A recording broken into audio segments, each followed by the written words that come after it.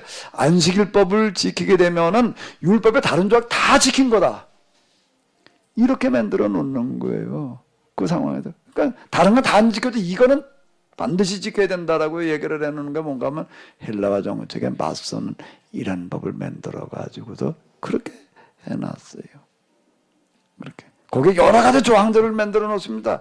여러 가지, 뭐 먹지 말라는 어떤 이런 것들을 왜 그런가 하면 헬라의 음식을 먹지 말라는 그런 얘기가 되는 거. 그보다 아주 특별히 정결제를 만들어 놓는 어떤 이런 분들이 뭔가 하면 이방인하고 접촉하지 마라. 이 법을 만들어 놔요. 왜 그런 법을 만들어 놓은 얘기가, 어디 가지 말라는 얘기야. 그러니까 결국에 가서는 게 경기장 가지 말라는 얘기요. 얘기를 그렇게 얘기를. 경기장 가지 마라. 이렇게 정해놓지 않는 게 아니라 이방인하고 접촉하지 마라. 예? 그리고 이제 그 다음에 또 하나 아주 특별히 강조한 게 뭘까요? 할례야. 할례. 왜 할례일까? 할례는 애들 보고 씨름하지 못하게 만들어 놓는 거예요. 왜? 유대인이 아닌지를 몰랐는데 뭘 하니까 유대인인지 아닌지를 아는가 하게 되면 씨름을 하니까 알게 돼. 왜? 유대인이라는 게 뭘 보면 아는가? 할례를 받았는지 안 받았는지 벌고 보니까 다 드러나는 거예요. 그러니까 이게 이제 딱 구분해가지고서 이제 저 할례 받은 후 재수없어 하는 식이 이렇게 돼버리니까 이제 씨름을 못하게 만드는 법이 할례법이 이렇게 되는 거예요. 왜 이렇게 할례 그렇게 얘기를 하는 거야? 이렇게 되는 거예요. 근데 이걸 아주 결사적으로다가 이건 결사적이에요. 적당히 해가지고 천국은 침노하는 자들 것이라는 얘기가요. 이게요. 적당히 해가지고 된 게 아니에요. 죽기 살기로 해가지고 된 거지. 그래서 그 말이 드러나는 거예요. 이건 아주 대단히 공격적으로 나갈 때 되는 얘기지요. 이 땅에 하나님 나라가 실현되어지는 게 그렇게 그냥 얌전하게 이래가지고 될 것 같아요. 어림도 없는 얘기야, 이거는. 어림도 없는 얘기. 이렇게 해가지고 여기 얼마나 많은 어려운 문제가 있었겠어요. 근데 그거를 밀고 나가서 유일하게 버텨낸 데가 어딘가 하게 되면은 유대인들이야. 그러니까 유대인들이 여기다 애들을 갖다 그 다음에 또 주요 안식일이게 되면 어떻게 되는가 하게 되면 이렇게 못 가게 대신 모르게 율법을 가르쳐 놨어. 율법을 갖다가 이렇게 또 철저하게 가르쳐 놓다 보니까 이 애들이 어떻게 되는가 하게 되면 레슬링은 잘 못하지만은요 머리가 발달하기 시작을 했어요. 그래 유대인들의 머리가 이게 또 제일 뛰어나 버리게 된 이런 현상이 나타나다 뭐가 나왔는가 하게 되면 헬레니즘에 필적하는 그거보다 더 앞서가는 무슨 문화를 만들어 놨냐면 유대교 문화를 만들어 놨어요. 그거를 뭐라고 부르죠? 헤브라이즘이라는 게 이래가지고 등장을 하는 거예요. 근데 이 안식일법과 더불어가지고 그들의 이 헤브라이즘을 만들어내는 아주 1등 공신한 노릇이 하나가 또 하나 있습니다. 뭐지요? 뭐예요? 그게 인광보교리예요. 인광보교리. 야, 율법을 이렇게 모든 법을 다 지킨 거야. 이렇게 얘기를 한 거에다가 또 뭐라고 얘기를 했는가 하게 되면 어떤 애가 이제 뭐가 뭘 했는가 막 제가 더 레슬링을 한다고 껍적거리다가 이제 다리가 부러져서 병신이 됐어. 그럼 뭐라고 그래야 될까? 넌 하나님 말씀대로 이상하도 그렇게 된 거야. 이런 식으로 하나님 말씀대로는 넌 이렇게 이런 식으로 이제 얘기하는 거. 조금만 뭐 하게 되면 이 율법대로 살지 않으면 이제 이렇게 되는 게 여기서 만들어진 거예요. 이게 아니었으면 유대교 문화는 없어져 버리는 거예요. 유대인들도 똑같이 그냥 다 헬라화돼 버리고 만 거지 살아남을 수가 없었던 거예요. 인광보교리라고 하는 거는 물론 이제 시작은 이제 포로기 때가 가지고도 등장한 거지만은 신약 중간기의 제2성전기라고 하는 그런 시대에 유대교를 가능하게 한 중요한 교리가 되는 거예요. 그리고 이렇게 된 사람들, 그럼 너에게 율법대로 잘 살게 되면 하나님께서 너에게 함께 하시고 복 주시고 그 사람을 하나님께서 의롭다고 그러셔. 그래도 여기서 의란 말이 이렇게 나오는 거예요. 그게 안 되는 사람도 근데 안식을 제대로 안 지키는 사람들 제인시하는 거예요. 그리고 이제 뭔가 하면 율법 살려나가면 말해 다 가난해지고 말해 병 걸리고 말해 이렇게 이제 그걸 아주 집중적으로 다 얘기를 해가지고서 뭐가 되는가 하면 유대인들의 그 독특함, 유대의 그 헤브라이즘이라는 게 유지가 된 거예요. 사실 기독교의 가장 큰 공헌한 사람들이 이 사람들이야. 왜? 거기도 없어져 버려서 기독교는 등장할 수가 없었던 그런 거예요. 그 배경에는 이런 거예요. 근데 이제 이게 그건 언제 필요했는가 하게 되면은 알렉산더 그리고 언제 안티오쿠스 에피파네스라는 사람들이 있어요. 그때에는 이렇게 할 수밖에 없었는데 시간이 바뀌었어요. 그럼 이제는 어떻게 해야 돼? 이제는 다시 해석을 해야 될 때 그걸 안 하고 그냥 계속 그걸 유지하고 가는 거를 뭐라고 그러죠? 도구마라고 그러는 거예요. 그걸 뭐라고 그러죠? 교리신앙이라고 그러는 거예요. 계속 올바른 신앙을 지켜가는 데 있어서 이게 뭐라고 그래야 되나 양면성이 있어요. 그 교리가 아니었으면 신앙이 유지가 안 돼요. 그런데 또 그 교리가 또 어떻게 되는가 하면 잘못하면 또 신앙을 잡아먹어요. 그러니까 뭐하고 같은 건가 하게 되면은 이거 보이시죠? 여기 이거 보이죠? 여기 맛있는 게 들어있어요. 생명수가 들어있는데요. 물이라고 하는 건 겁이 없으면 담을 수도 없고 마실 수도 없어요. 그 교리라고 하는 건 겁과 같아요. 그러니까 이건 서로 필요한 것이기는 하지만 교리라는 게 필요하기는 하지만은 교리 신앙이 돼 버리면 안 되는 거예요. 교리는 신앙을 가르치는 손가락이지 이게 신앙은 아니에요. 근데 이게 잘못될 때 교리와 신앙, 교리 갖고 신앙이라고 이렇게 얘기를 해버리게 되면 이제 이게 문제가 되기 시작을 하는 거예요. 그러니까 여기 지금 교리 신앙을 깨는 얘기예요, 이 얘기가. 목사님 그렇다고 이제 그 사도신경 목사님 쓰신 책에 보면은 초기 교회 공동체의 두 가지 위협 요소를 얘기를 하면서 이제 로마 박해 그것도 큰 위협이었지만은 이제 유대교 문화, 그다음에 헬라 철학, 근데 그게 내부에 큰 위협이 되었다고 그러는데 지금 이 누가가 이야기하는 여기서는 그러면 그 초기 교회 공동체에 그 유대적 그리스도인들이 참 많았다라는 걸 얘기하는 건가 아니면 교회를 위협하는 밖의 유대교 세력을 많이 얘기하는 건가? 그게 궁금하네요. 그러니까 저희 복음서 가운데에서 특히 누가복음의 특징이라고 하는 것은 뭔가 하게 되면 이방인이 쓰는 거잖아요. 이방인의 눈에 비친 기독교예요. 마가복음도 이방인을 염두에 두고서 썼어요. 마태복음 주로 유대인들을 염두에 두었다. 그리고 요한복음은 뭐 헬라인을 위해서 썼다라고 얘기를 하고 이방적인 요소가 강하긴 하지만 유대인이에요, 쓴 사람들이. 그러니까 유대인의 입장에서 보는 기독교 그리고 유대인의 입장에서 이거를 이제 이방인들에게 어떻게 할 거냐 이렇게 얘기를 하는 거고. 근데 누가복음은 아예 이방인이야. 이방인의 눈에 비친 교회, 이방인의 눈에 비친 기독교, 이방인의 눈에 비친 교회의 설교예요. 그러니까 이게 조금 더 이제 독특하고 생생할 수가 있는 거죠. 이런 부분들이.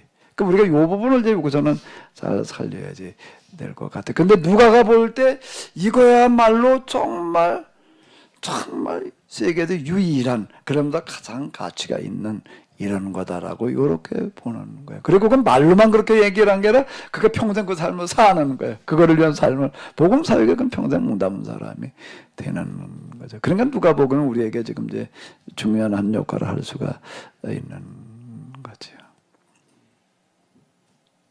이방인의 눈에 비친 기독교 그리고 그 신앙, 그 말씀. 그러니까 예수님의 가르침은 이건 이런 가르침은 그리고 그 가르침을 이어받은 사도들의 가르침은 어디에도 없다는 거예요. 그건 왜 그런가 하게 되면 아까 얘기대로 헬라 거기에는 가르침이 많았어요. 첫 번째는 뭔가 대중문화로다가 대중문화의 제일 껍데기는 뭔가 하게 되면 스포츠야. 그 다음부터 조금 더 고차원적인 건 뭐예요? 연극이야. 연극상이나 극장이야. 그 다음부터 좀 더 가르친 건 뭔가 하면 문화원이야. 두란노 소원이라는 데가 이제 우리가 저희 사도행전에서 이제 바울이 에베소에서 두란노 소원에서 매일 강의를 했다라는 그런 얘기가 이거 두란노 소원이라는 데가 뭘 말하는가 하면 헬라 문화원을 말하는 거 그건 거기만 있었던 게 아니에요. 도처에 그건 다 있었어요. 그렇게 수많은 가르침이 있었다고요. 그 가르치는 단어가 왜 이렇게 나오는가 하면 그런데 그 어디에도 교회에서 가르치는 가르침과 같은 건 없다는 거예요. 그게 누가요? 눈에 비친 교회예요. 그러니까 이제 유대인들이 얘기를 이게 진짜 하나님 말씀의 교회야. 이게 진짜 말씀이 이렇게 얘기하는 거고 이거 누가가 이게 얘기하는 거고 이거 좀 이제 얘기가 좀 달라질 수가 있는 것 같아요.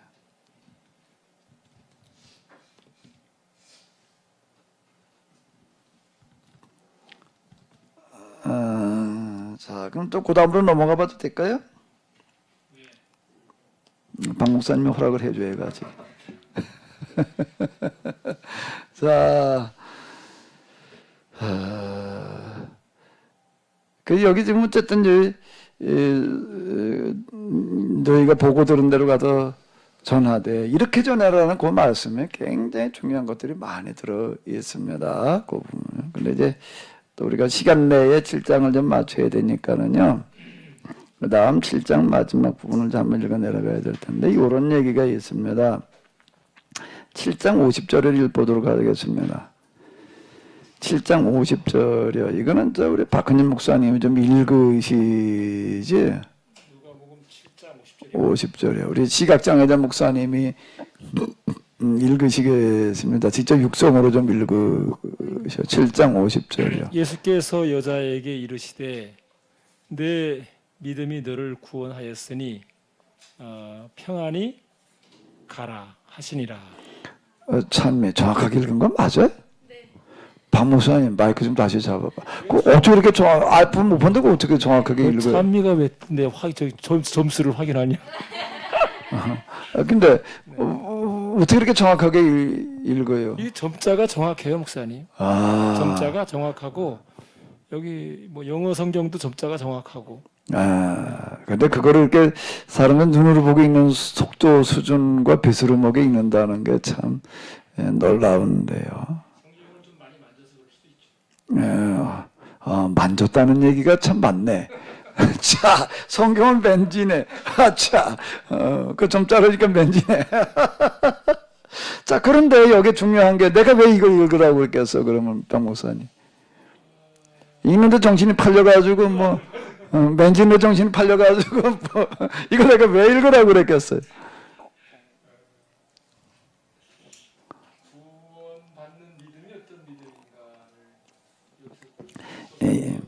믿음으로 구원받는다는 그런 얘기가 바울 선친으로 들어가게 되면 이제 여기저기 있지만은요. 복음서에서 내 믿음이 너를 구원하였으니라는 그런 표현은 거의 없어요. 아마 이게 거의 유일한 것 같아. 어디?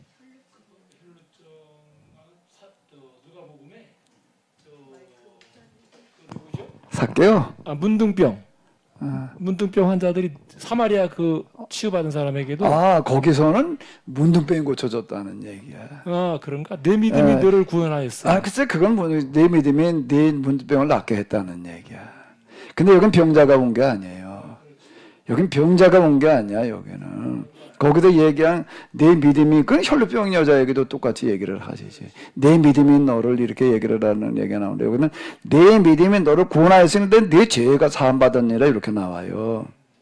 그건 내 죄가 사함받았느니라 내 그의 많은 죄가 사여졌다 내 죄가 사함받았느니라 내 믿음이 너를 구원하였으니라는 얘기도 내 믿음이 여긴 내 죄가 용서함 받았으니 이거야말로 진짜 우리가 얘기하는 구원론하고 견주도 생각해봐야 돼. 거의 유일한 믿음이 여기도 얘기한 구원은 혈루병이 나았다는 얘기, 문둥병이 나았다 그 구원을 말하는 게 아니에요. 여기서 진짜 이건 우리가 얘기하는데 그동안 말하던 영혼 구원이라고 얘기를 하면서는 죄 용서함 받은 구원을 말하는 거예요. 여기서 그렇게 얘기하는 구절이 하나 나오고 있습니다. 남은 시간 동안 요거 가지고 조금 한번 생각해 보시자고요. 여기 한 여자예요. 근데 이 여자는 뭘 가지고 죄 용서함을 받았나? 이 여자 무슨 일을 어떻게 했더니 예수님께도 네 죄가 용서함 받았다라고 얘기를 하시는 거예요. 우리는 죄 용서함을 받으려면 어떻게 해야 된다고 생각을 해요? 십자가에서 예수님께서 나를 위해 대신 돌아가셨다. 그걸 믿음으로, 그리고 그 앞에 나가도 오라면은 회개를 하면은 우리의 죄를 용서해 주신다. 왜? 예수님께서 내 죄를 대신 거기다 짊어주셨기 때문에 용서해 주시고 용서함 받는다. 그리고 용서함 받았다. 그 용서함 받는 것이 곧 구원에 이른다. 이렇게 우리는 이해를 하죠. 근데 구약 성경으로 넘어가면 뭘 가지고 죄 용서함 받나? 또 제사야, 이제. 제사를 가지고서 또 죄 용서함 받는 그런 절차가 있어요. 근데 여기 이 여자는 뭘 가지고 죄 용서함 받았나? 예? 이제 우리가 이렇게 한번 거꾸로 생각을 해보자고. 예수님께서 선언하신 말씀을 먼저 생각을 해보면서 도대체 이 여자가 뭘 어떻게 했길래 죄사함을 받았고 그렇게 믿음, 아니 이 여자 뭘 믿은 거지? 뭘 믿었나를 한번 생각해 보자고요. 그럼 어떻게 해야 되나? 이제 본문을 한번 읽어 봐봐요. 7장 몇 절부터죠? 36절. 지금 이거를 잘 염두에 두시면서 생각하면서 읽어봐요. 도대체 이 여자는 뭘 가지고 죄 용서함 받고 뭘 가지고 구원받았다고, 이 여자는 뭘 믿었나? 근데 믿음이라고 얘기를 하는 거예요.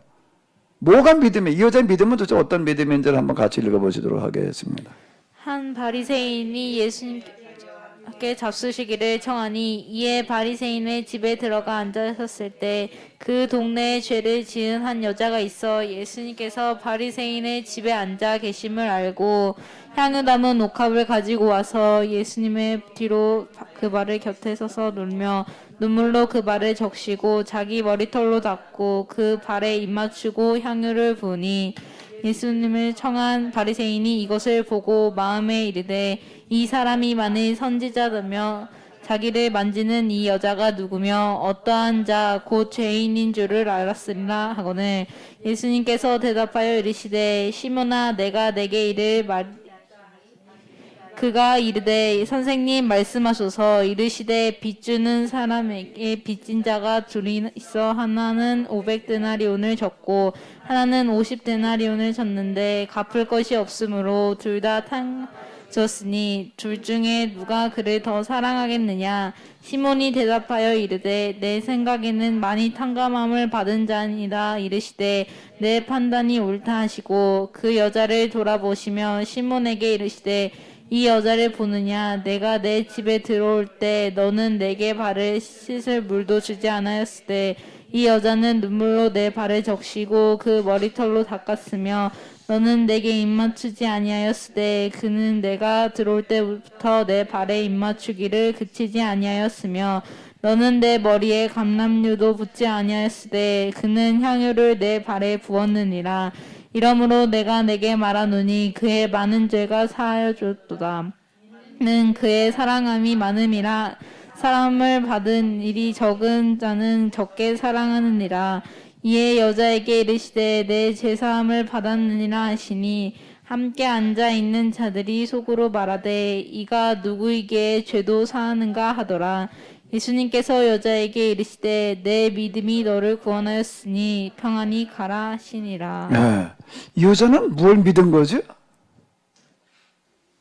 뭘 믿은 거예요? 근데 믿음이라는 게 무슨 믿음이야 도대체? 우리가 얘기하는 믿음은 뭘 믿음인가 하면 예수님이 우리를 십자가에 돌아가신 걸 믿는 걸 믿음이라고 그러는 거예요. 특히 구원과 관련되어졌을 때 믿음이라고 하는 것은 예수님께서 나를 대신해서 십자가에서 돌아가셨다. 내 모든 죄를 짊어지시고 돌아가서 거기서 내 죄가 용서함 받을 수 있다. 그래서 거기에 가가지고 내가 저 죄를 고백하면은 죄 용서함 받는다. 그리고 이제 그 죄 용서함을 받은 걸 가지고 하나님 나라 간다. 그걸 믿음이라고 그러는 거예요. 그 믿음으로다가 죄 용서함 받는 게 오직 믿음. 이렇게 되는 거예요. 근데 여기 무슨 믿음이 있지, 이 여자에게는? 믿음이 너를 구원했대. 여기서 얘기하는 구원은 아까 문둥병자 뭐 그런 거 치료되는 그런 구원을 얘기하고 이건 다른 얘기야, 이거는요.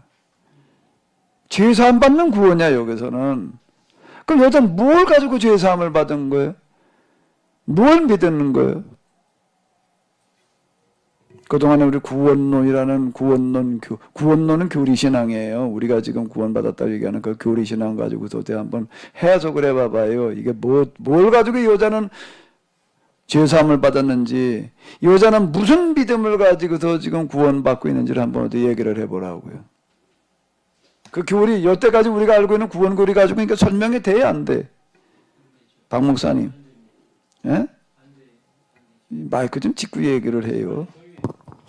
박종환 선생님이 계속 가만히 계셨는데 막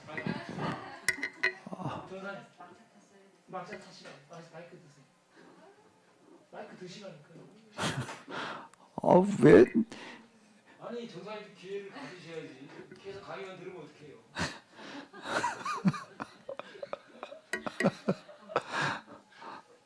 자, 우리 들으시는 분들도 한번 생각을 해봐봐요. 이 여자는 도대체 뭘 믿은 거고, 뭘로 죄 용서 받은 거예요?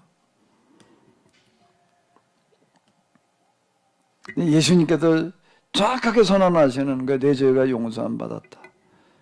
내 믿음이 너를 구원했으니 평안히 가라. 이건 누가복음에만 이렇게 똑같은 비슷한 얘기를 다루면서요. 누가는 이렇게 얘기를 해. 그럼 이건 뭔가 하면 누가가 보는 구원이야, 이거는. 누가는 구원을 뭐라고 봤을까?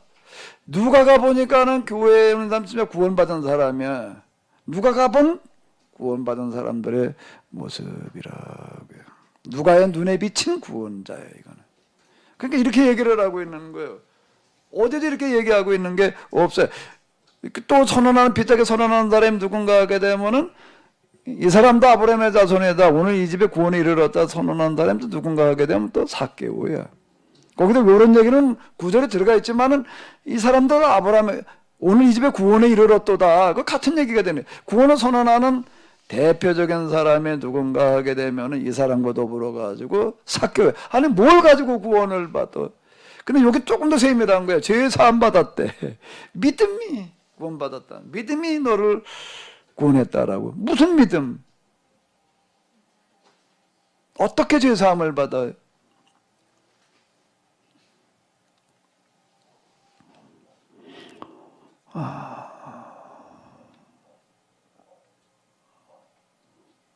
이건 조금 우리가 그냥 뭐 어쩌고 저쩌고 말하기 위해 앞서가지고 좀 여러분들에게 내가 생각할 시간을 드릴게요. 그래서 다음 주까지 생각할 시간을 좀 드릴까? 그냥 오늘 끝내죠, 선생님. 진짜. 그 왜 끝내야 돼? 아니 그래도 지금 오늘까지 아까 목사님이 10장까지 하셔야 된다고 했으니까. 그럼 이제 박 목사님 어떻게 하느냐 달렸어. 이제 끝내느냐 못 내느냐. 자, 박 목사님. 이 여자의 믿음은 무슨 믿음이야? 근데 참 저도 이거를 많이 생각을 해보지는 못했는데 이제 이 여자의 행위 그 눈물로 닦는 그 과정을 보면은 이미 이 여자는 그 전에 예수님과의 만남 속에서 썸씽이 일어났는데 자기의 죄 문제를 죄 용서 받은 경험을 가지고 나와서 지금 이 일이 이루어지고 있지 않은가 그런 생각이 드네요. 믿음은 또 뭐예요, 그러면? 믿음이 구원했대.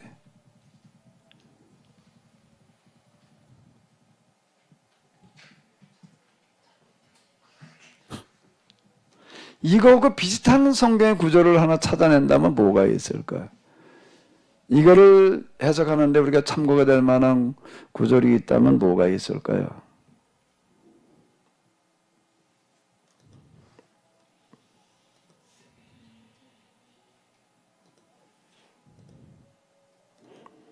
믿음으로 구원받는다, 믿는 자는 구원받는다라고 얘기하는, 많이 얘기하는 책에 뭐가 있나?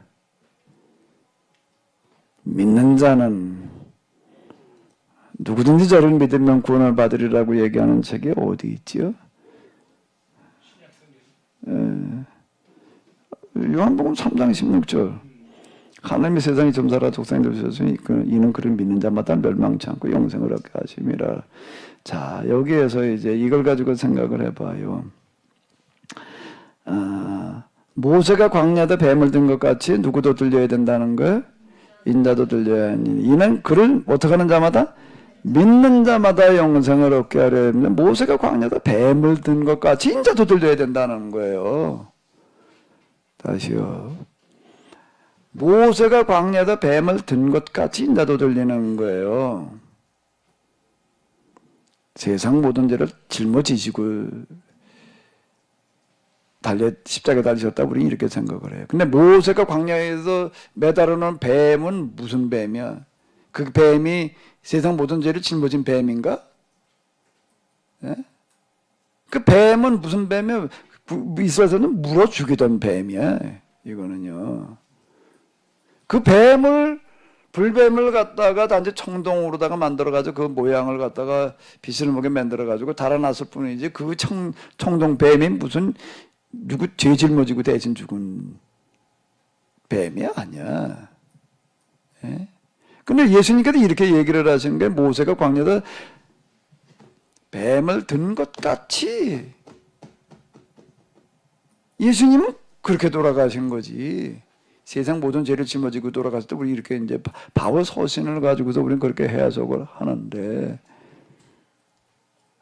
바울 서신 이전에 복음서에서 뭐라고 얘기하는지가 중요한 거지. 바울 서신만 가지고 자꾸 얘기를 할 거 아니야. 구원론을 얘기를 하려고 한다면 복음서를 가지고 구원론을 말을 해야 돼. 바울 서신을 가지고도 뭐 갈라디아서 로마서에 가면 뭐 구원 어쩌고 저쩌고 그 예수님 말씀이 들어있는 복음서는 왜 가지고 얘기하지 않아. 어제 복음서를 가지고 구원론을 얘기하는 거잖아. 별 못 본 것 같아. 기껏 얘기한다는 게 그 요한복음 3장 16절을 가지고도 믿는 자는 구원받는다는 그 요구절만 가지고도 이제 3장 16절을 갖다가 근데 그 믿음이 무슨 믿음인가? 이런 그런 믿는 자마다라고 그랬어요. 여기 뭘 믿는 거예요? 여기서는 뭘 믿는 거예요? 3장 15절의 믿음이 뭐예요? 그를 믿는다는 게 예수님께도 어떻게 돌아가셔야 된다고 뱀처럼 돌아가셔야 된다는 얘기인데 이제 불뱀 매달아 놨던 거죠. 그렇게 장대기에 매달려야 된다라고 십자가에 매달릴 거라고 이렇게 얘기를 하셨는데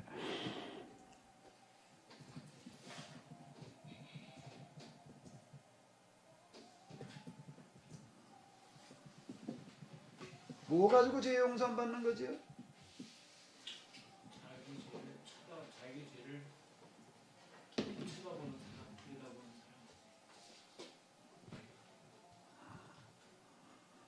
불뱀 얘기는 아마 민수기 몇 장에 나오나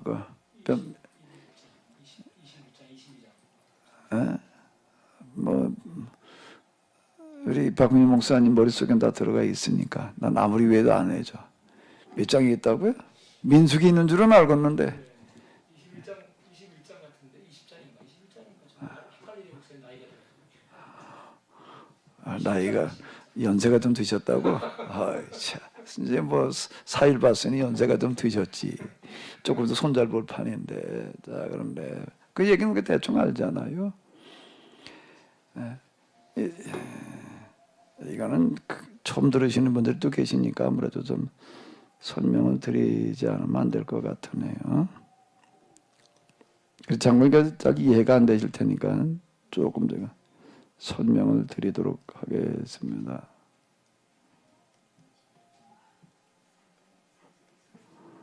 어디 있나? 이 PPT가 어디 있냐? 없나?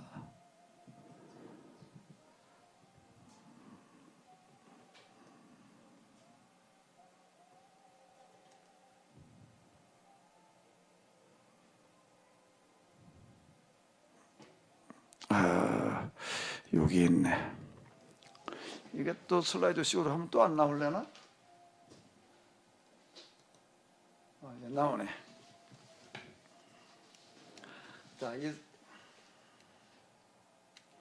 자, 이스라엘 사람들이 출애굽을 해가지고서 이제 가나안으로 그런 과정에 이렇게 보게 되면은,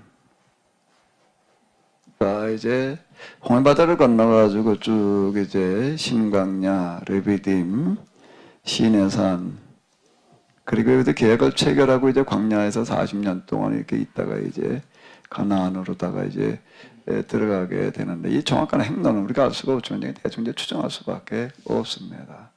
그 시내산이 어디였느냐라는 것도 요즘 뭐 논란이 좀 되고 있고 그러긴 한데 뭐 그건 그렇게 중요하지 않고 근데 예를 들어 이제 가나안에 이렇게 왔을 때 여기 이 끝까지 왔을 때 하나님께서 브엘세바 쪽보다 이렇게 밑으로도 올라가라고 이게 제일 간단하고 단순한 거예요. 그러니까 올라가서는 그냥 아주 쉬워요. 그런데 뭐라고 얘기를 하시는가 하게 되면 여기서 어디로 들어가라는 거예요? 여리고는 이쪽에 붙어 있는데 이렇게 올라가서 이렇게 가지 말고 여리고로 바로 들어가라는 거예요. 브엘사바를 거쳐가지고 이렇게 쭈루루 거쳐 올라가라가 아니라 제일 먼저 여리고로 가라는 거예요. 그러니까 여리고로 가려면 어떻게 가야 되나? 이렇게 돌아서 이쪽으로 갈 수밖에 없어요. 여기 사해예요. 사해 그리고 여기가 이제 요단강이 되는데 요단강 쪽으로 해서 이렇게 들어갈 수밖에 없어요. 근데 여기는 뭐가 있는 거예요? 에돔이 있는 거예요. 요쪽에 이제 모압이 있고, 여기 이제 에돔 사람들한테 기별을 보내가지고 우리가 지금 여리고로 가니까 좀 지나갈 수 있도록 통로 좀 내달라. 이렇게 이야기를 합니다. 근데 에돔 사람들이 뭐라고 그러는가 하게 되면 안 된다 그러는 거예요. 우리는 못하겠다. 이렇게 얘기를 했어요. 그럼 어떻게 해야 돼? 어떻게 해야 돼? 못 간다고 그러니까는. 아무리 얘기를 하는데, 이렇게 얘기를 하는 거예요. 우리가 가다가 절대 다녔는데 민폐 안 끼치겠다. 길로만 가도 절대 농작물이나 이런 거 해치지 않을 거고, 우리가 물을 마시게 되면 다 사먹겠다. 거기 또 기다 머무르는 동안 숯밥에다 내겠다. 그럼 그게 엄청난 돈벌이가 될 수 있는 게 싫다는 거예요. 좀 사람은 왜 싫다고 그랬는가 하게 되면, 이 사람들 숫자가 뭐, 기록에 의하면은 장정반 60만이라고 하는데 이런 엄청나게 많은 사람 들어왔다가 여기 눌러앉아 버리게 되면 이 사람들이 술수로다가 그냥 우리나라 그냥 쳐들어오는 거를 빌미로 잡아가지고서 우리가 그냥 지나가겠다 그러다가 들어가 우리 먹어쳐 버리면 우리는 곤란하다. 그러니까 안 된다 이렇게 얘기를 한 거예요. 이 사람 불안한 거예요 그거예요. 일본이 원래 임진왜란 때 뭐라고 얘기를 했지 우리한테 뭐라고 그랬어요?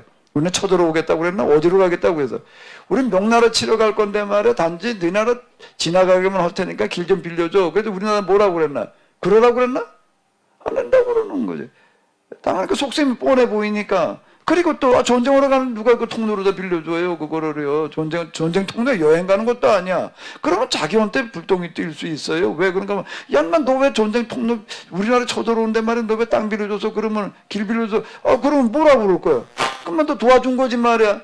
그러면 이제 이게 자기도 전쟁에 휘말릴 수 있는 거예요. 에돔 입장에서는 당연히 안 된다고 그러지. 그걸 생각을 해봐봐요. 그걸 누가 되겠다고 그러고 있어요. 그렇게 오겠다고 그럴 얘기 안 된다고 그러는 거예요. 그러니까 어떻게 해야 돼? 돌아가자고 그러는 거예요. 이제 모세가 이렇게 그러면 할 수 없다. 이렇게 빙 돌아가지고 에돔 사람들은 피해가지고 이렇게 빙 돌아서 가자. 이렇게 이제 모세가 얘기를 한 거. 이 사람들이 안 된다고 그러니까 당연히 또 그 사람들이 얘기하는 게 일리가 있으니까 그건 뭐 그냥 무시할 수도 없는 얘기 이렇게 얘기해요. 근데 돌아가는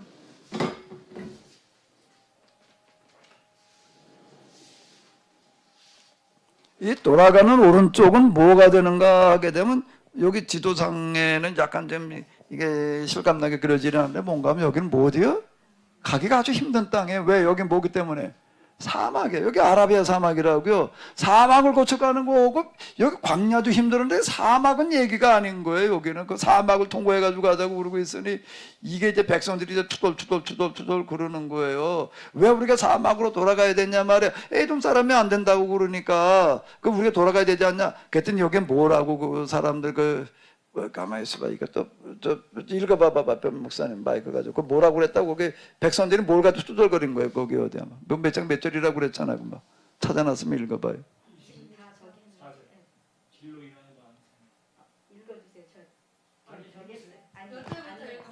그래 읽어봐봐. 거기 그 부분만 읽어봐봐. 백성이 호르산에서 출발하여 홍해 길을 따라 에돔 땅을 우회하려 하였다가 길로 말미암아 백성의 마음이 상하니라. 백성이 하나님과 모세를 향하여 원망하되 어찌하여 우리를 애굽에서 인도내어 이 광야에서 죽게 하는가. 이곳에는 먹을 것도 없고 물도 없도다. 우리 마음이 이 하찮은 음식을 싫어하노라 하매. 이제 거기까지만. 그러니까 이 얘기가 지금 욕을 얘기를 하는 거라고요. 요 얘기. 길로 인해서 마음이 상했다는 얘기는 그 여기까지 온 것도 지금 물도 그래도 힘들어 죽을 뻔했는데 말이야. 이제 또 광야길도 사막길을 가자고 그러느냐라고 그래가지고 하나님과 모세에 대해서 원망을 했다라고 하는 거예요. 원망했더니 그 다음에 뭐가 쏟아져 나는 불뱀 쏟아져 나와가지고 이제 물려 죽어가는 거예요. 그때 그래가지고 백성들이 부르짖었더니 하나님께서 뭐라고 처방책을 주셨는가 하면 불뱀의 모양을 만들어가지고 매달아 놔라. 그러니까 저를 보는 자는 나으리라.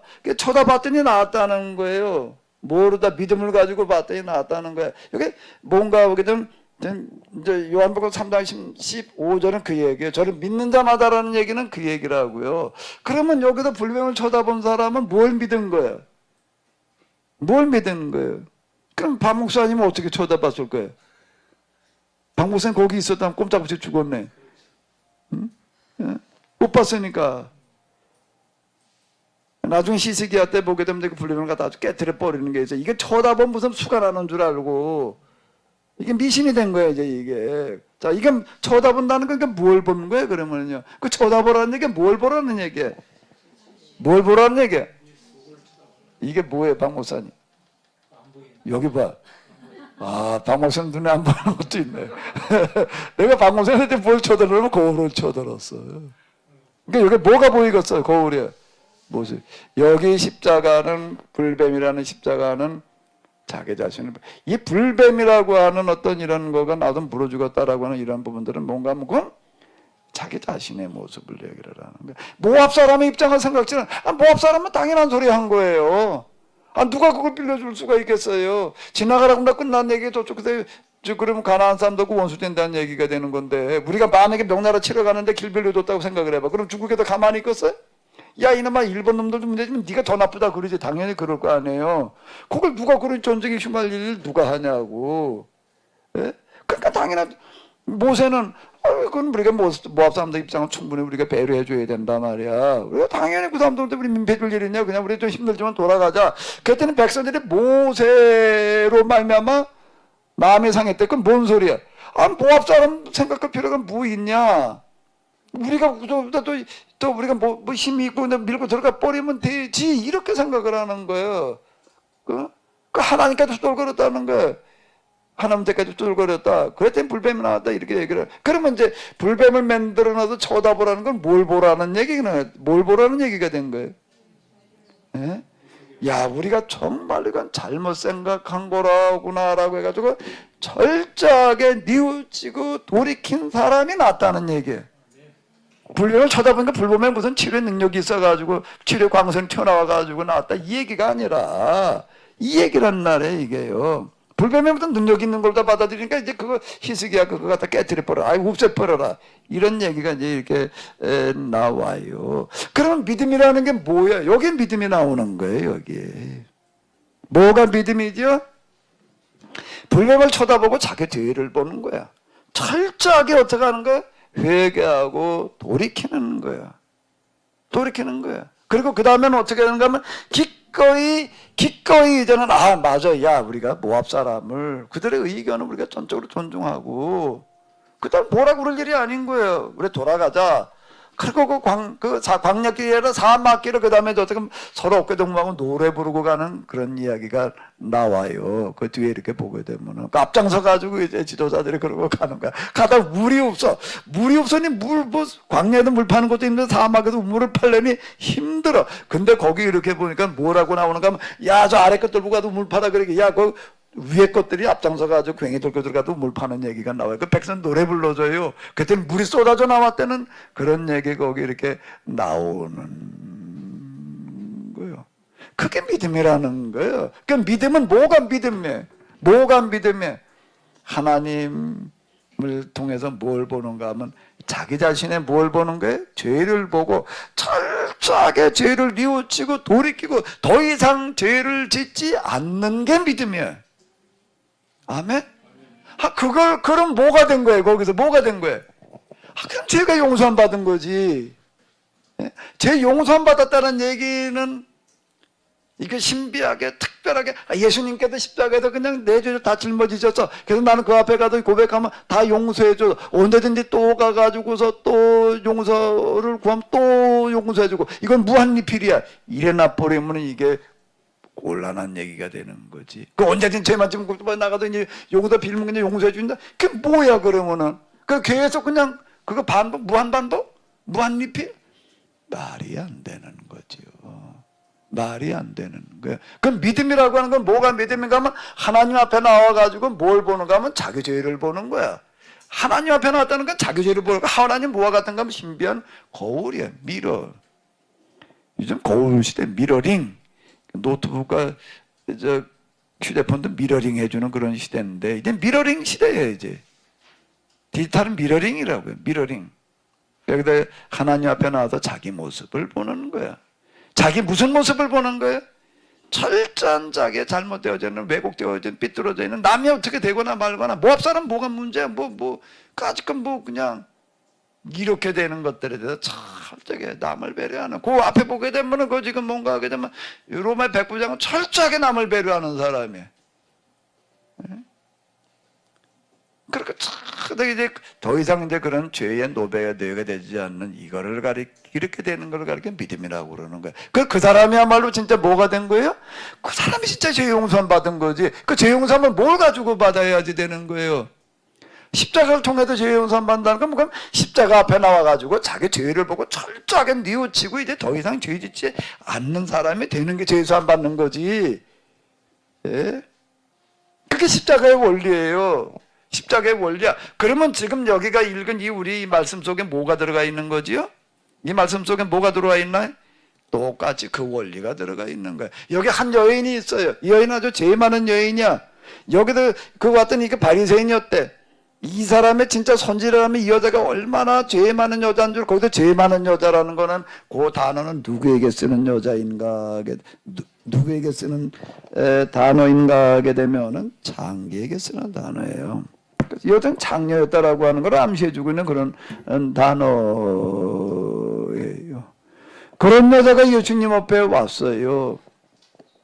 예수님 앞에 왔는데 너무 예수님께 받은 은혜가 크다라고 느껴져 가지고서 예수님 앞에 나왔어요. 그게 이제 옆에 쭈루루 이렇게 보게 되면 아마 막달라 마리아가 아니라 마르다의 동생 마리아였을 가능성이 높아요. 요한복음에서는 예수님 마리아를 소개를 하면서 나도 한 그릇 갖다 예수님의 발에 붓고 머리털로 닦았다라고 이렇게 나와요. 근데 여기도 보게 되면 똑같이 이제 그런 얘기가 이렇게 나와요. 마태나 마가에는 얼굴 머리에다 부었다라고 이렇게 나오는데 발에다 부었다라고 이렇게 발에다 300데나리온에 나가는 나도 한 걸 갖다 붓고 머리카락을 또 닦았다. 그게 또 어디였는가 하면 또 베다니야.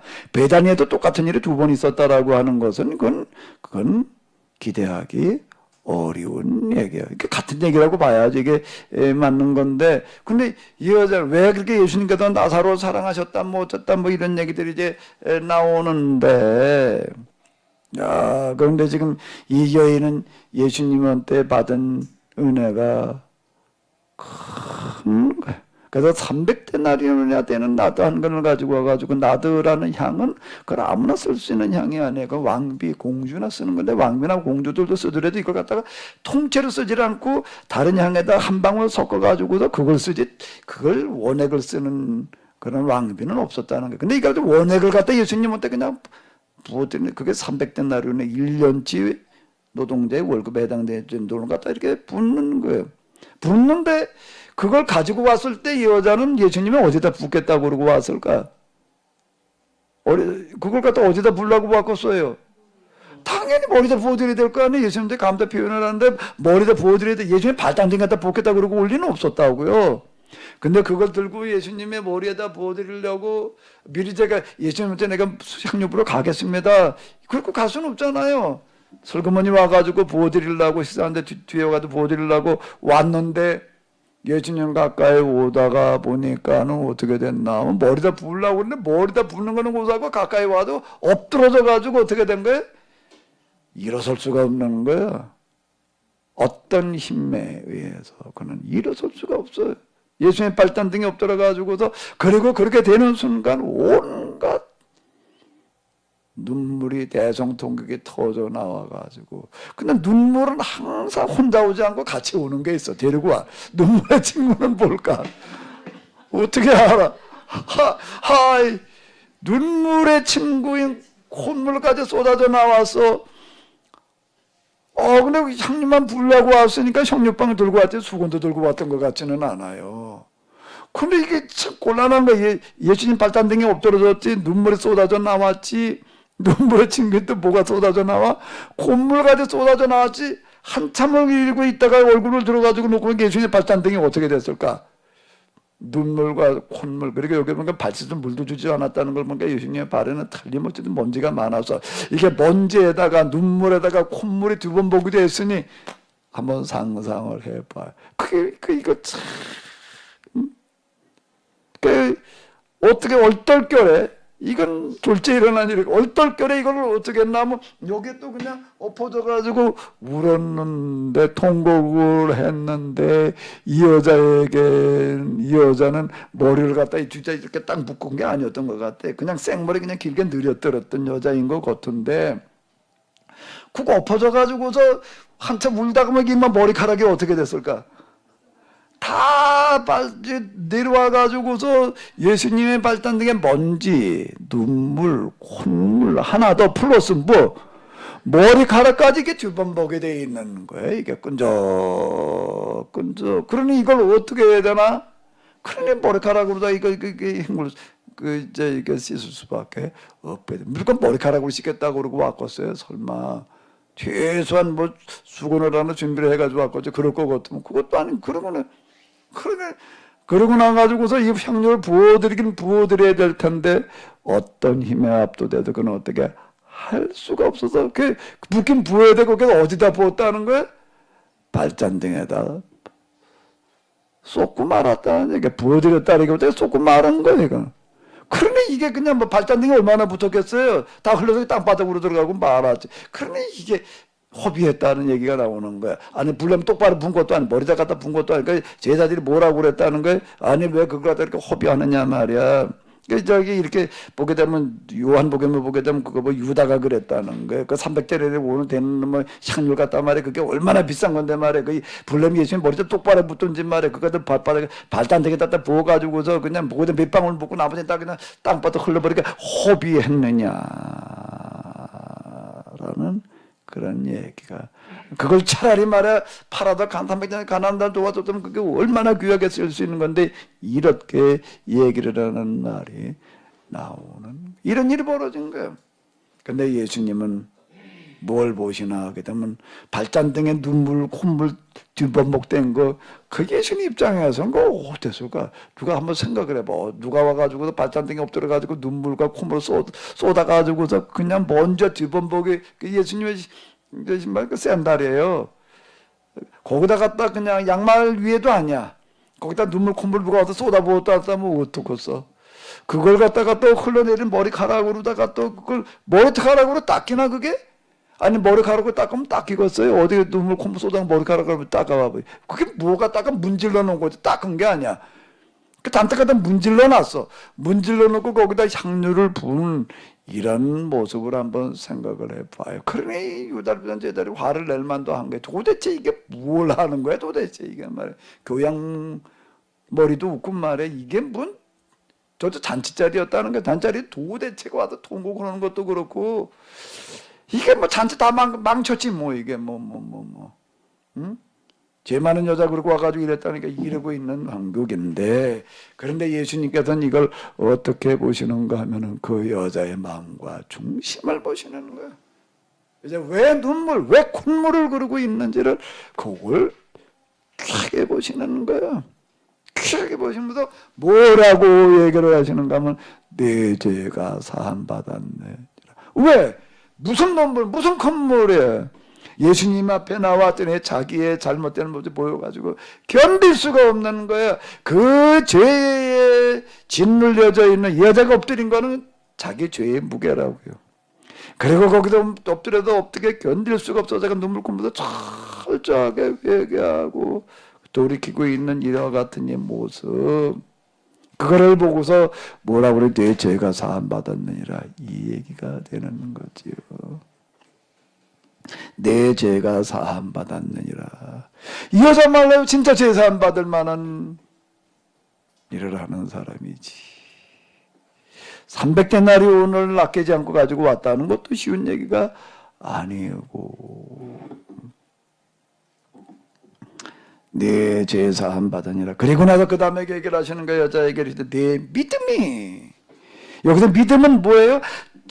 불뱀 얘기하고 똑같은 거예요. 그럼 너도 믿는 자마다 구원을 얻을 거 없게 불뱀을 뭘 믿은 거예요? 거기서 철저하게 자기 죄의 모습을 보고 돌이키고 더 이상 그런 죄에 지배받지 않으려고 하는 그런 결단을 그걸 믿음이라고 그러는 거지.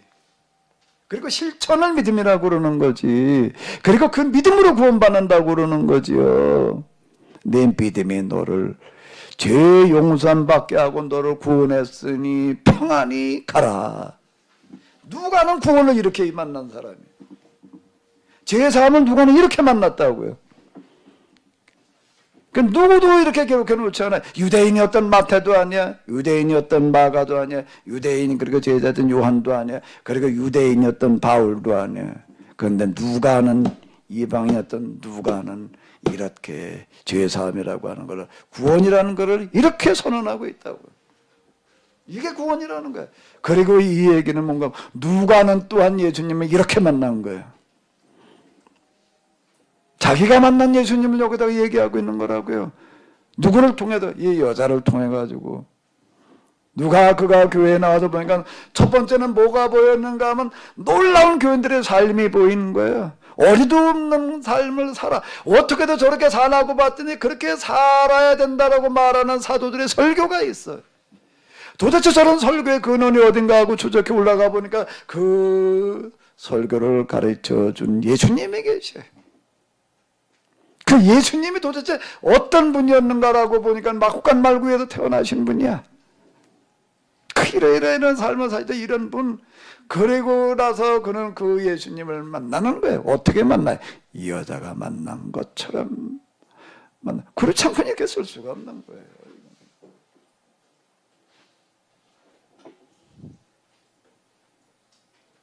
나는 예수님을 어떻게 만났는가? 무슨 믿음을 가지고 나는 죄사함 받았다라고 그러는가? 뭘 가지고 나는 구원받았다라고 그러는가? 나는 무슨 믿음을 가지고 있는가? 구원의 교리 가지고 말하지 말라고요. 교리 믿음이야. 우리는 구원 교리를 가지고 구원받았다고 그러는 거예요. 구원 교리를 가지고 구원의 본문의 말씀을 가지고 얘기를 해야지. 이 구절 올 때다 붙여놓은 교리 가지고 얘기하려고 그러지 말고. 똘마니를 따라다니는 저 이만희를 따라다니는 똘마니처럼 되지 말라고요.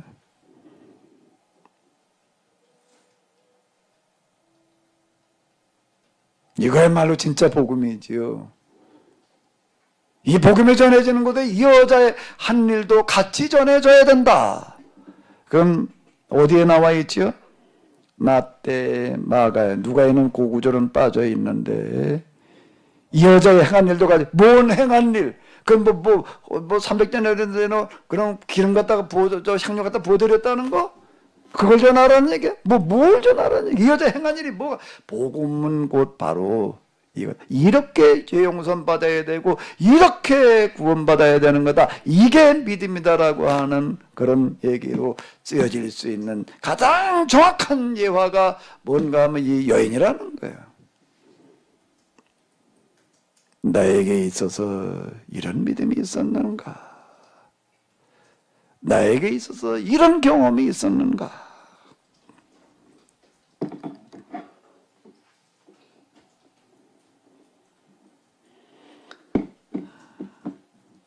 좀 지나가는 얘기인데요. 그럼 이 여자는 300데나리나 되는 이런 향유를 어떻게 구해 가져왔을까? 그게 마리아래. 요한복음에 의하면은 마르다의 동생 마리아 나사로. 그럼 이 사람들이 이렇게 큰 돈이 있는 사람들이었나? 의문이에요.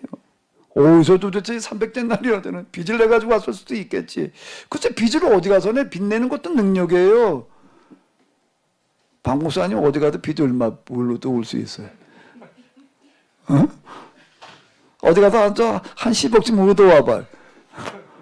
얻어올 수 있어요? 사모님이 그런 능력이 있는 것 같은데. 우리 사람이 어디 가서 10억을 누가 우리 사람 보고 10억을 빌려줘? 교사는 돼서 안 되겠다. 교사가 무슨 뭐 옛날 교사였고 교사는 몇 분이나 된다고 뭐 지금 뭐 아파트를 앞지고 하나 가지고 있지만 사실 다 빚이지. 그거 내 돈은 없어. 그거 죽을 때까지 갚아야 돼. 그거. 뭐 털어봐야 아무것도 없는데 누가 10억을 뭘 보고 빌려주냐고. 그 여자는 빚 얻어가지고서 이걸 가지고서 사왔다는 것도 앞뒤가 안 맞아요. 그럼 가지고 있었을까? 이런 돈이 있었을 것 같지도? 부모도 없이 그러겠는데 뭔 돈이 300데나리온이나 있었겠어요. 근데 요한복음 앞부분에 이렇게 보면 요한이 나사로가 죽고 난 다음에 나흘 만에 다시 살아나고 그랬더니 많은 사람들이 나사로를 보러 왔대. 나사로를 보러 와가지고 어마어마한 감동들을 받았어. 그런데 와서 이렇게 보니까 나사로, 마르다, 마리아 삼남매가 사는데 보니까는 부모도 없이 고아야. 그리고 아마 이 여인이 같은 여자라고 하는 이 여자가 얼마나 나쁜 여자인지를 알았을 때는 장기였다는 얘기야. 먹고 살 길이 없다가 보니까 그냥 그러고 살아가는 이런 모습들을 보고서, 그런데 이제 예수님 만나고 새로운 사람이 돼가지고도 그래 새로운 삶을 살아가려고들 그러고 있는 이 모습을 보고서 여기 유월절을 지키러 왔던 사람들이 감동을 받아가지고 너도 나도 누가 뭐라고 그럴 거 없이 얼마 힘 놓고 갔을 것 같아. 틀림없이. 근데 그 사람들이 250만이나 6월절에 왔대. 많은 사람들이 거기 와서 이렇게 보고서는 소문에서 그냥 놓고 한 돈이 아마 좀 쌓였을 것 같아. 이 돈들 다는 아니겠지만 얼마인지 모르겠지만 마리아 입장에서 보니 너무 감사한 일이야.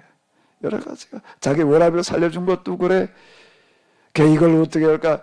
야, 예수님 여기 이렇게 오셨는데 마침 또 거기도 예수님의 환영 잔치가 열 때 베다니에서 여기에게 마리아는 계획을 하는 거 예수님한테 이 향유를 좀 부드리자.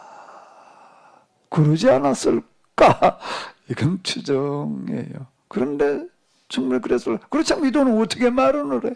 이게 뭐 저 돈은 나오나? 어떻게 이런 생각을 어떻게 해내요? 여기에 한 누가는 이걸 말하고 있는 거예요. 이 이야기가 마태, 마가, 누가, 요한에게 되면 저 사역 끝 말이 예루살렘에 올라가서 돌아가기 직전이에요. 내 장례를 준비한 거다. 이렇게 누가는 장례를 준비한 거가 문제가 아니야. 그거를 끌고 들어가지 않고 여기를 끌고 내려와 가지고서 지금 앞부분에다 갖다 이거를 배열을 하는 거예요. 그 얘기를 어디다 갖다 배열을 하는가 하면 요한이 와가지고 당신이 메시아가 맞습니까? 아닙니까? 예수님 입장에서 참 난감한 얘기야. 요한마저도 그래. 예수님께 누구든 나를 어떻게 하는 자는 복이 있다고 그랬죠? 네? 뭐라고 그러시는 거예요? 뭐 한 자가 복이 있다? 원문의 복이란 뭐라고 나오는가?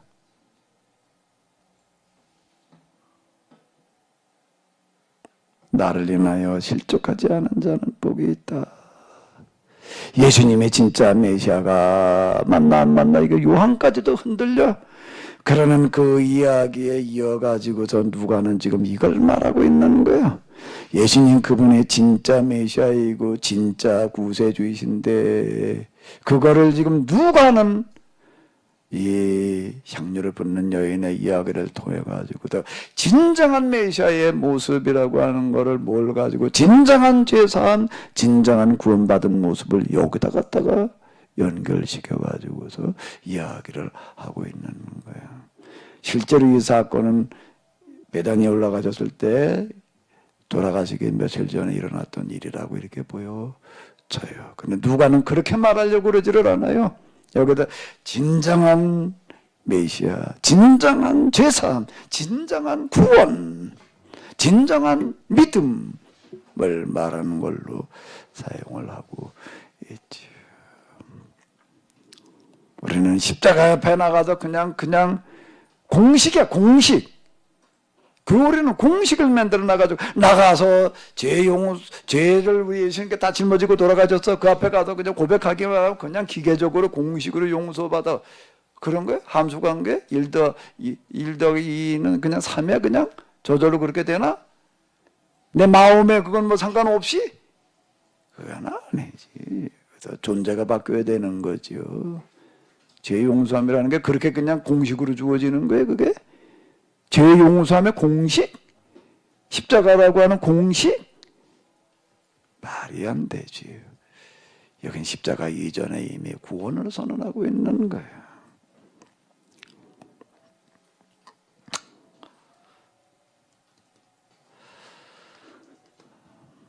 아, 4시 끝나야 될 시간이니까는요.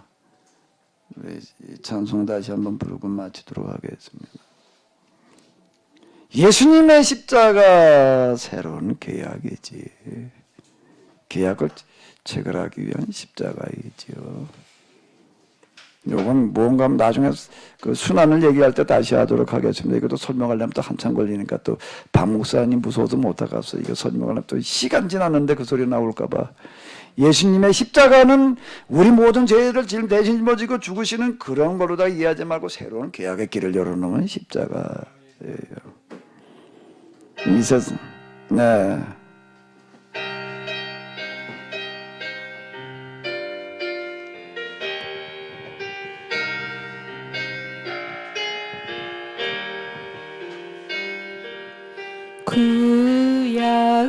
구약은 예께 하비루와 맺은 계약 이 세상에 거룩한 나라 이스라엘이 해야 할 일 성전신앙 제사신앙 계약무시 계약의 방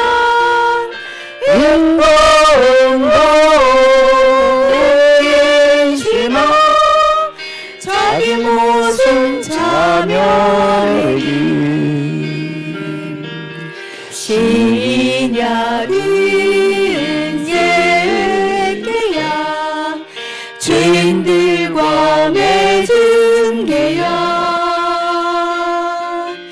이 땅 위에 하나님 나라 교회가 해야 할 일 영원 구원 회색 천국 계약 무시 계약의 방 신앙의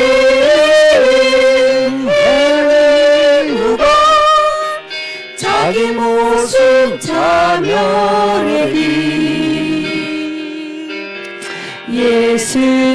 예수님의 십자가 새로운 계약 체결 이 세상에 천국 실현 예수님의 가르치신 이 세상에 하늘나라 너와 나의 존재 계약 준수 계약 실천 영생에 이르는 길 왜 그리도 무지했나 그렇게도 몰랐었나 2000년을 잘못 갔네 이제 와서 어찌하나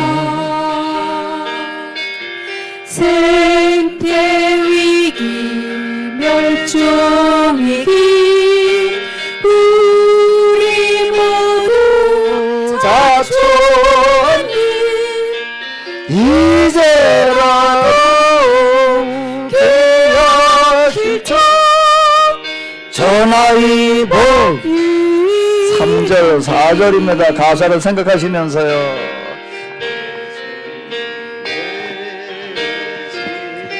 십자가 배경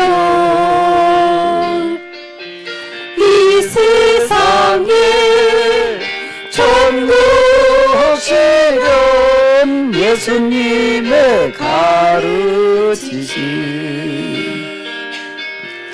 이 세상에 하늘나라 너와 나의 존재를 기억준 소리였을 저 영생에 이르는 길 왜 그리도 무지했나 왜 그리도 무지했나 그렇게도 몰랐었나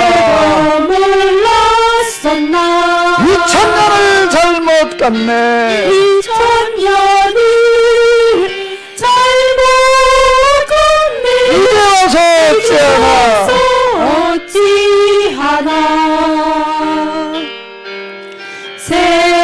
생태위기 멸종위기 우리 모두 자초하니 이제라도 되어실까 전화위복 생태위기 멸종위기 코로나위기